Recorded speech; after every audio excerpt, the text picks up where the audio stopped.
Welcome to the bird media. నేను మీ పవన్ కృష్ణమూర్తి. ఎవరు ఏమనుకున్నా ఏం చేసినప్పటికీ కూడా రాష్ట్రంలో ఉన్నటువంటి పరిస్థితులు ప్రతి ఒక్కటి కూడా మళ్ళీ రిపీట్ అవుతూనే వస్తున్నాయండి. శ్రీవారి పరకామణిలో జరిగినటువంటి దొంగతనం కేసులో అప్పుడున్నటువంటి assistant vigilance officer Satish Kumar నిన్న మరణించడం జరిగింది. క్షమించాలి, మరణించడం కాదండి, హత్య చేయబడ్డారు. ఇది స్వయంగా పోలీసులే దానికి సంబంధించి ఫోరెన్సిక్ టీం అంతా కూడా చెక్ చేసి మరీ చెప్పారు. పోస్ట్మార్టం జరిపి ఆయన్ని గొడ్డలితోటి తల వెనుక బలంగా కొట్టి రైల్లోంచి తోసేశారు. రైలు పట్టాల మీద లేదు, రైలు పట్టాలకి 10 అడుగుల దూరంలో ఆయన మృతదేహం అక్కడ ఉంది అనేది పోలీసులు నిన్న చెప్పినటువంటి విషయం. అలాగే సన్నిహితులు కూడా, ఆయన సన్నిహితులని ఎవరైతే నిన్న చెప్పారో, లేదు ఆత్మహత్య చేసుకున్నారు, అధికారుల వేధింపులు ఎక్కువైపోయాయి, దాంతోటే ఇవన్నీ కూడా జరుగుతున్నాయి అని చెప్పి తొందరపడి కూసినటువంటి కోయిలల రూపంలో ఉన్న కాకులు ఏవైతే ఉన్నాయో వారు మాట్లాడినటువంటి మాటలు ఇవన్నీ చూసిన తర్వాత అనిపించింది అందరికీ. వారి సన్నిహితులు అంటే ఆయన మిత్రులు కావచ్చు, ఆయనతో పనిచేసిన వాళ్ళు కావచ్చు, అందరూ చెప్పేది ఒకటే. ఇప్పటికే అనేక మీడియా ఛానల్స్లో వాళ్ళందరూ మాట్లాడడం జరిగింది, మీరు అందరూ చూశారు. నేను కొత్తగా ఏం చూపించాల్సినటువంటి అవసరం లేదు. సతీష్ కుమార్ నిజాయితీపరుడైనటువంటి అధికారి, స్వామివారి ఎడల అత్యంత భక్తి శ్రద్ధలతోటి పనిచేసేటువంటి వ్యక్తి. అతనే 2023లో పరకామణిలో ఈ దొంగతనం విషయం బయటపెట్టారు. రాజీ చేసుకోమని పెద్దలు, ఎవరైతే నాడు టీటీడీలో ఉన్నటువంటి పెద్దలు ఉన్నారో ఆ పెద్దలు బలవంతం చేయడంతో లోకాయుక్తలో రాజీ చేసుకున్నారు. కానీ ఆ అధికారం సతీష్ కుమార్కి లేదు. సో కూటమి ప్రభుత్వం వచ్చిన తర్వాత విచారణ నిమిత్తం పిలిచారు. నిన్న కూడా ఆయన విచారణ కోసమనే ఇంట్లో చెప్పి బయలుదేరి వెళ్ళారు. విచారణ కోసమే వెళ్తున్నారు. విచారణ కోసం వెళ్తున్నటువంటి వ్యక్తి సడన్గా ఆత్మహత్య చేసుకునేటువంటి బేలతనంతో ఉంటాడా అని చెప్పి చాలామంది ప్రశ్నిస్తున్నారు. లేదు, ఖచ్చితంగా పెద్దల కుట్ర, దీంట్లో అంతకు ముందు ఉన్నటువంటి అధికారులు ఎవరైతే రాజీ చేయించారో, ఎవరైతే ఉన్నారో వాళ్ళందరికీ సంబంధించిన వాళ్ళే ఇదంతా బలవంతంగా చేయించారు అనేటువంటిది చాలా స్పష్టంగా ఎస్టాబ్లిష్ చేస్తున్నారు. ఇంకా కూటమి ప్రభుత్వం నిన్న పెద్దలందరూ కూడా సిఏఏ సమిట్లో బిజీగా ఉన్నారు.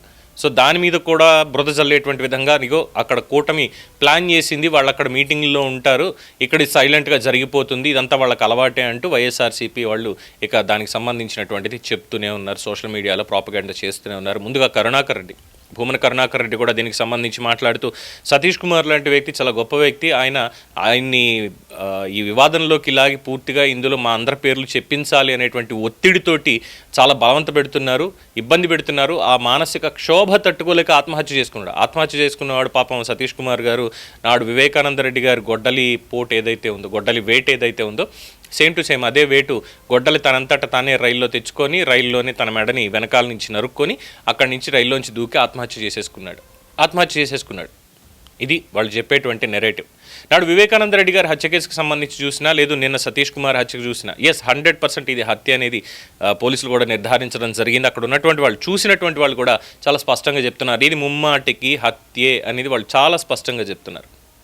వివేకానంద రెడ్డి డ్రైవర్ నన్ను చంపేశాడు, డ్రైవర్ అయితే అంతా చేశాడని లెటర్ రాసేశారట, దాని మీద రక్తపు మరకలు. గుండెపోటుతోటి వివేకానందరెడ్డి గుండెపోటుతోటి మృతి అని చెప్పి సాక్షులు ఏకంగా ముందే స్క్రోలింగ్ చేసేస్తారు, అందరి మీడియాకి దాన్ని పంపించేస్తారు. ఏకంగా ఆనాడున్నటువంటి ముఖ్యమంత్రికి సైతం వివేకానందరెడ్డి హత్య కాదు గుండెపోటుతో చనిపోయేట అనేటువంటి వార్త ఆయన కూడా నమ్మే విధంగా ఏ నెరేటివ్ అయితే ఆ రోజు ఎస్టాబ్లిష్ చేశారో, ఈ రోజు కూడా సతీష్ కుమార్కి సంబంధించినటువంటి దాంట్లో ఇదే నెరేటివ్ చేస్తూ వస్తున్నారు. ఇప్పుడైనా సేమ్ టు సేమ్ గొడ్డలి వేటు ఇవే అక్కడ నడిచినటువంటిది.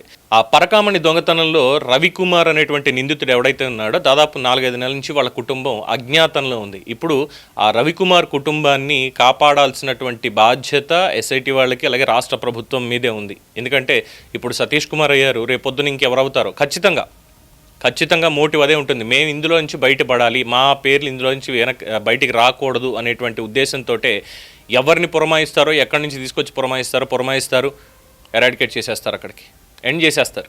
ఇదే జరుగుతుంది. నాడు వివేకానంద రెడ్డి హత్య కేసు ఎన్నికలు కరెక్ట్గా డేట్లు కూడా మీరు అబ్జర్వ్ చేసినట్టయితే మీకు తెలుస్తుంది. ఇక్కడ సిఏఏ సమిట్ జరుగుతోంది, ఇక్కడ రాష్ట్ర ప్రభుత్వ ప్రతిష్టని ఎలాగైనా దిగజార్చాలనేటువంటి ఉద్దేశంతోనూ, అట్ ద సేమ్ టైం ఇప్పుడైతే మన ఎవరు పట్టించుకుంటారులే, పెద్దంత పట్టించుకోరు, ఎవరు ఇందులో పెద్ద రైల్వే ట్రాక్ అనేసరికి గతంలో ఉన్నటువంటి విషయాలు ఇవన్నీ కూడా, ఎందుకంటే వివేకానంద రెడ్డి గారి హత్యకి సంబంధించినటువంటి విషయాలు ఇవన్నీ మనం ఒకసారి పరిగణలోకి తీసుకొని ఆ రోజు జరిగినటువంటివి మనం చూసినట్లయితే నిందితులందరూ, లేదు సాక్షులందరూ కూడా ఏ విధంగా ఉన్నారు, ఏ విధంగా సూసైడ్ చేసుకుంటున్నారు అనేది కొన్ని హిస్టరీ పాయింట్స్ కూడా బయట పెడుతున్నారు. ఏంటంటే అదే ట్రైన్ సూసైడ్, అదే ఫార్ములా అని చెప్పి మాట్లాడుతున్నారు.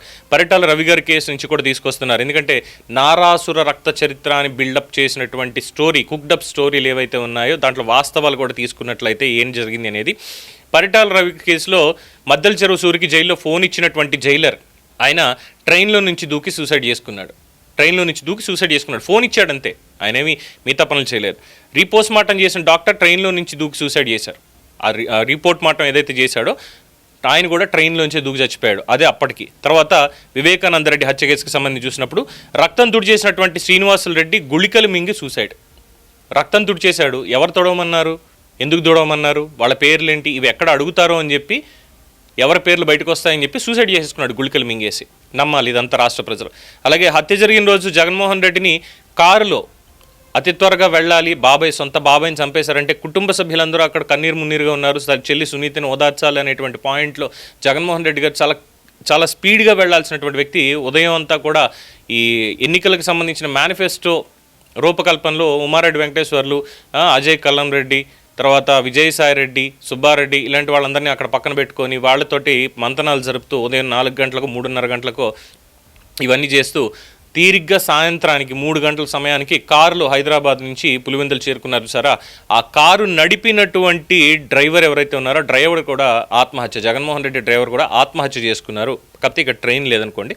తర్వాత ఇప్పుడు తిరుమల హుండీకి సంబంధించి ట్రైన్లోంచి దూకి సూసైడ్ అనేటువంటి కుక్డప్ స్టోరీని తీసుకొస్తున్నారు. బట్ పోలీసులు చెప్పింది మెడ వెనుక ఖచ్చితంగా గొడ్డలి లాంటి ఆయుధంతో వేటు వేశారు.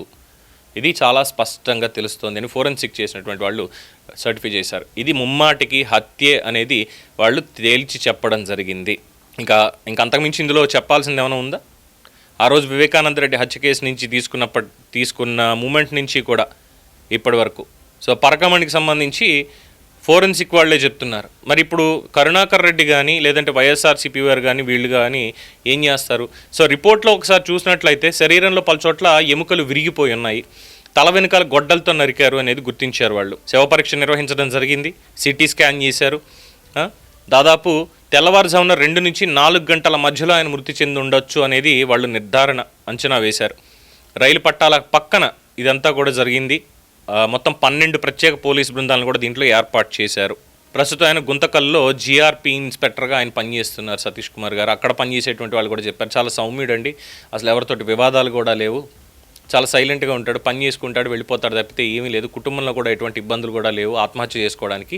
ఖచ్చితంగా పరకామణికి సంబంధించినటువంటి కేసులో ఎవరి పేర్లు అయితే బయటికి రాకూడదు అనుకుంటున్నారో వాళ్ళందరూ కలిసి చేయించినటువంటి కుట్రలో భాగంగా ఈ హత్య జరిగింది అని మేము బలంగా విశ్వసిస్తున్నామని ఆయన సన్నిహితులు కూడా చెప్తున్నారు. నేను అనుకున్నాం కదా ఎవరా సన్నిహితులు, వైసీపీకే ముందు తెలిసిందా అని చెప్పి. ఎస్, ఇవాళ మొత్తం అందరూ బయటకు వచ్చారు వారి సన్నిహితులు ఎవరైతే ఉన్నారో. బట్ వాళ్ళు చెప్పినది డిఫరెంట్ వర్షన్ ఉంది. ఆత్మహత్య కాదు ఇది హత్య అనేది చాలా స్పష్టంగా వాళ్ళు చెప్తున్నారు. ఇక ఫోరెన్సిక్ వాళ్ళు కూడా ఇది హత్య అని తేల్చారు. 12 బృందాలు దానికి సంబంధించి చేస్తున్నాయి. స్వామివారి జోలికి వెళ్ళారు, చెయ్యకూడని పనులన్నీ చేస్తున్నారు. చివరాఖరికి ఏమవుతుంది అంటే ఏమో ఏ గుట్ట మీద ఏమవుతారో తెలియనటువంటి పరిస్థితి. ఇంకా దీని మీద మీ అభిప్రాయాన్ని కామెంట్స్ రూపంలో తెలియజేయండి. చూస్తూనే ఉండండి ది బర్డ్ మీడియా.